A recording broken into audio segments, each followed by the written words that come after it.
Hey, what's up, everybody? Yours truly, back in the space, back in the place. Once again, Mickey Smith Jr. And hey, I'm just here today to support you and help you with the development of your first sounds on trumpet. So as a beginning band director, one of the things I love so much about teaching is watching young people start their journey, not know how to do anything, and then ultimately develop into a master musician. And you're well on your way to doing that. So look, let's go ahead and get started. First thing, assembly of the instrument. Super simple on trumpet. As I always say, I like to have my instruments assembled on the ground. Gravity is a lot more forgiving when it's on the ground as opposed to when it's up, because if it's up, it drops, things break. So I would always tell you that even though I'm demonstrating today from an elevated position, I want you to assemble your instrument on the ground. So first thing we do is we open up the case. When we open up the case, you'll see the instrument is in there, trumpet is in there. Really important, never place any type of music folder, book, or anything like that in here and close it, because that's gonna put unnecessary, undue stress on your instrument. So you don't want that. I'm gonna be honest, it's pretty simple. Trumpet, pretty simple. You get the trumpet, I always say rest it on one leg. I'll get the mouthpiece. Watch this. Watch this. Growing up, we had this place called Dairy Queen, right? DQ Country. Dairy Queen, it's a fast food restaurant. So Dairy Queen sells burgers and stuff like that, and chicken fingers, but they are most famous for their thick milkshakes that they call the Blizzard, right? So if you go through Dairy Queen, by the way, I'm not an endorsee or endorser for Dairy Queen. But it makes a great example, because if you go through the drive-through and you order your Blizzard, they hand it to you, but before they hand it to you and give it to you, they turn it upside down and they shake it to show you how thick it is, because it's so thick, it won't even fall out the cup. And I'm here today to tell you that your trumpet, your brass instrument, is like a Blizzard. Watch this. I take the mouthpiece, I drop that mouthpiece into the lead pipe right there, okay? We call it the lead pipe because it looks like a pipe right there. So we drop it in there, and watch this. I just drop and I give it one turn. That's it. Drop, one turn. That's it. Then after I give it the one turn, I can shake it upside down and it's not coming out. Did you catch that? Watch it again. Watch it again. I do the drop. Back in the day, you do the fire safety. They say stop, drop, and roll. Well, it's the same thing. I need you to stop, drop, and turn. If you do that, the mouthpiece is not coming out. Look, this is not CGI. It's not computer generated imagery or anything like that. This is real deal. So that's pretty much how you assemble the instrument. Now, when it comes down to the horn carriage and the performance of it, a couple things I want you to know.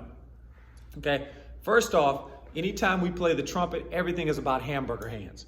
Nom, nom, nom, hamburger hands. You know, when you watch the greats, they use hamburger hands. When Tom Brady is stepping back and he's throwing the football, my man's using hamburger hands, okay? When Steph Curry's shooting the ball, LeBron, they're using the hamburger hands, right? Matter of fact, even my man, when he on the sideline drinking the water, got the water bottle, hamburger hands. If I'm playing the piano, hamburger hands. Every instrument I play, flute, clarinet, sax, hamburger hand. Trombone, the only one. Like, that's the only one that's different. You have to watch the other video for that. But watch this.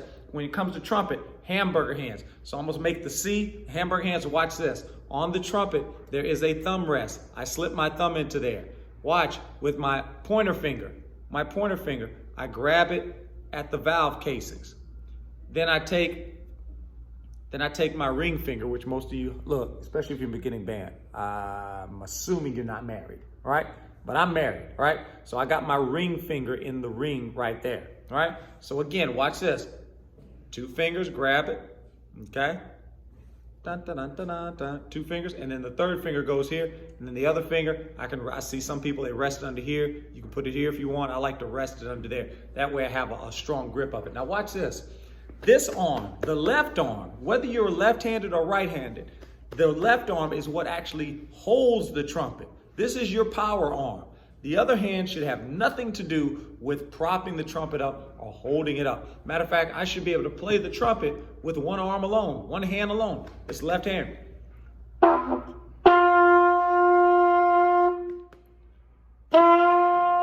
One hand right there, one arm, one sound, right there. That's it.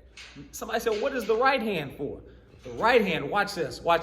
The right hand, just rest on top of it. The left hand lifts, the right hand rests. Did you catch that? The left hand is what lifts it, the right hand rests on it. Now, some people ask me about this. I see a lot of folks, especially for the younger students, our hands still have a lot more growing to do. And some people like to make this like a pinky ring or a pinky rest. I don't call this the pinky ring or pinky rest. This is the pinky saddle. I want you to think about saddle. Think about the equestrian. Think about, all that kind of stuff. You riding the horse. Last time I checked, if you got a saddle, you're supposed to be sitting on top of the saddle. Last time I checked, if you got a saddle, you're supposed to be sitting on top of the saddle. It would be a really weird race if the jockey, if the horse rider was underneath the saddle, okay? So with that being said, if we think of this as a saddle, we need to put our pinky on top of it, and then we rest our fingers on top. That's gonna give you more dexterity and more flexibility and more freedom, and for lack of a better word, more fast fingers. You can move them easily if you go this route. Once you put it under here, it restricts, it limits what this finger can do. And I don't wanna get into a bunch of anatomy and physics and all that kind of stuff, but just trust me, it's better if you put the finger on top. That's gonna allow you to maintain your hamburger hands. Now, somebody said, what do I do with my thumb? If I put it on top, my hand's gonna be floating. No, your thumb is an anchor. The thumb is the anchor. The thumb is what anchors it down. Think about an anchor on a ship. The anchor is vital because it keeps the ship from floating away. And this will keep your fingers from floating away. A lot of people try to use this saddle to keep their finger from floating away. And that's just not good practice, especially in beginner band. If you're just starting in middle school or even high school, you want to make sure you got this thing up here. So I like to do this, and I make this a mandatory thing. All my trumpet players put their thumb between the first and second valve casing. Thumb between the first and second valve casing. Rest the pinky on top of the saddle, and then the other fingers are just like hamburger hands. And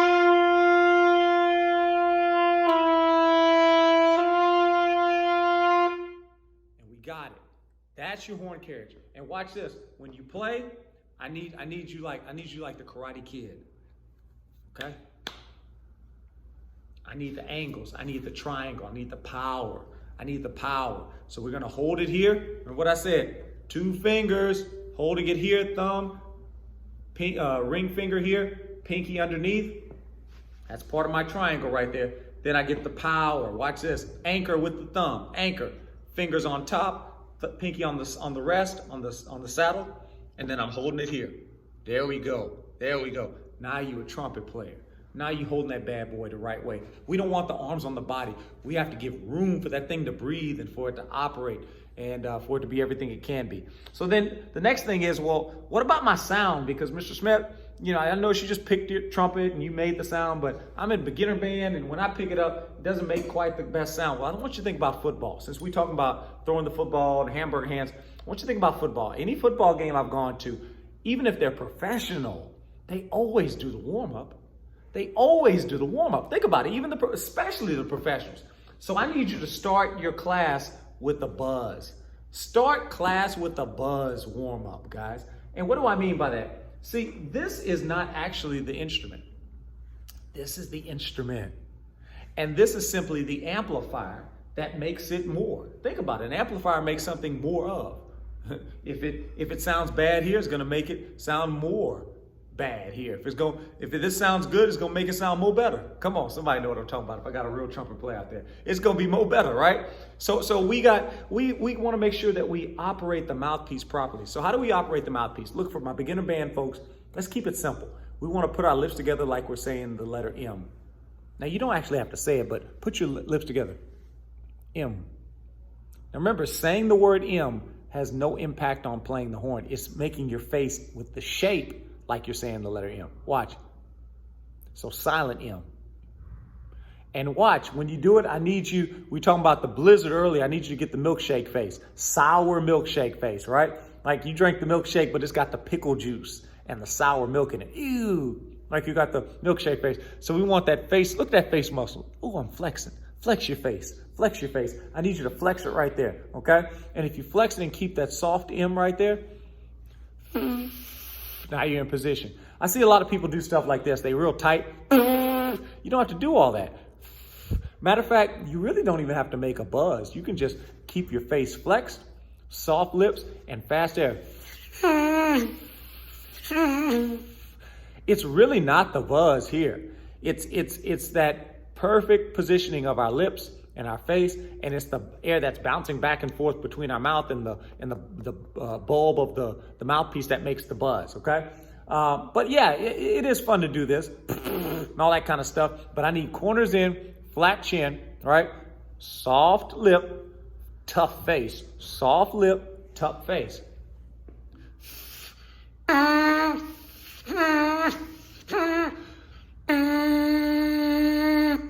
Now, another thing too, you want to make sure that the mouthpiece is firm against your face. You don't want to hurt yourself, but you definitely want there to be contact, because if we only are making contact at one point, at the top point or the bottom point, then we're losing the ability to create the buzz. So we need the mouthpiece on touching both the top and the bottom lip. You must feel the mouthpiece on your top and bottom lip at the same time. And that's going to give you that buzz. Now, this is your formula for success, okay? Big shout out to my good friend, Mr. Cook, Kyle Cook.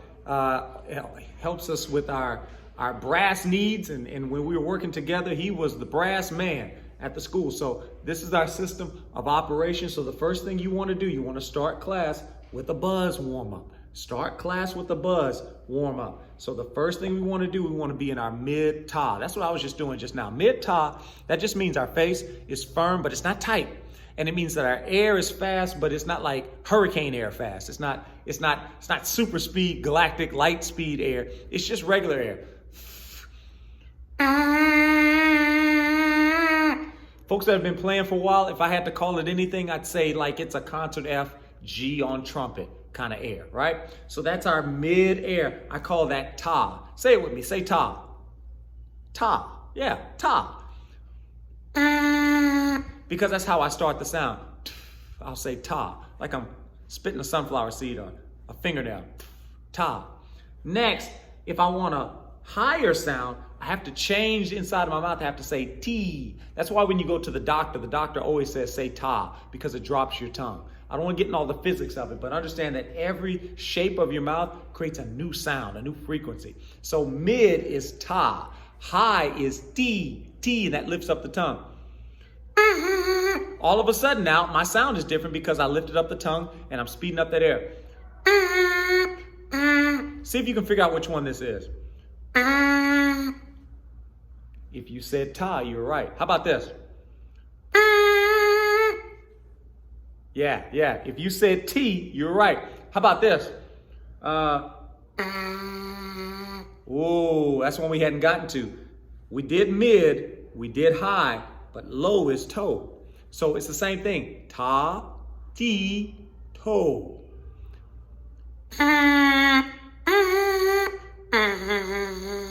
Ta, ti, toe. So we got our three sounds. Now there's this thing called sirens. Siren is when we blend the sounds together. So for this siren, I'm gonna go from T all the way to toe. T-O, T-O.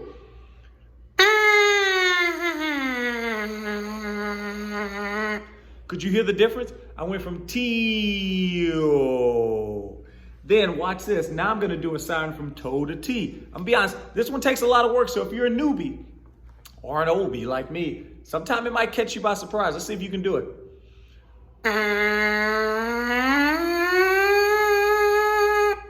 Toe all the way up to T. That's right. And then watch this. Woo! Now we really gonna get down to business. Toe up to toe. Notice that I'm not really putting a T sound anymore because now I'm blending it. Toe. No tongue, just straight air. Let's see if we can do it.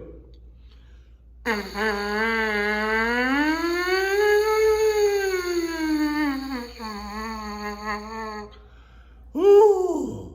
And look, if you do it right, you're probably gonna run out of air. You should run out of air. Now watch this one, last one. We're gonna go from T-O to E.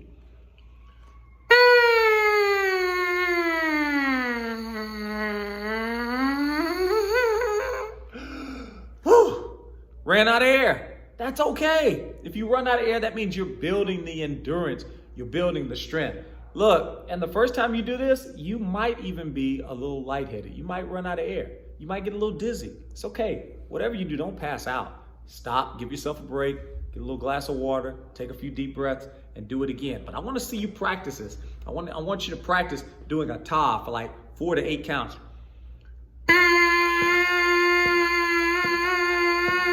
Maybe go 8 counts with it and do it again. Building up your face muscles. Then after you do that, start doing the T's.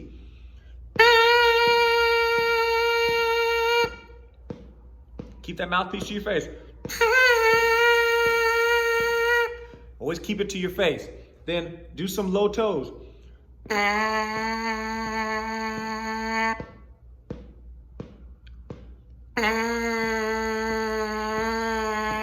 And then go into your sirens, which we did earlier.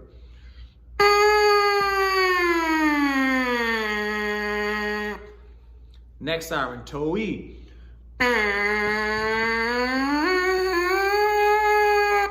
Then do some toe-e-o.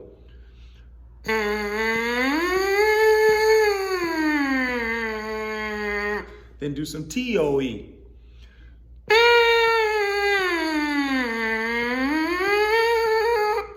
And just play around with that until you develop the strength and the endurance that you're looking for.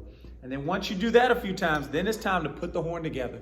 Put it to your face. Remember, 2 fingers, ring finger, pinky, thumb goes here.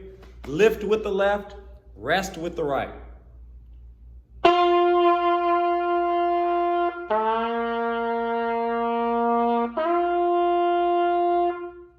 You'll be able to get the sound you want, guys. Remember, hey, it's not rocket science. It's not magic. It's just music, guys.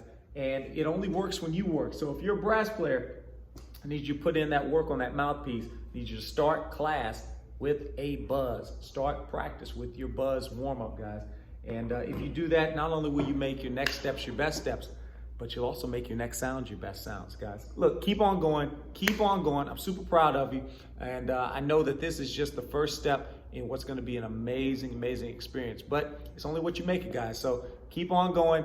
And let's be the sound to change the world. Until next time, keep on going. Mickey Smith Jr.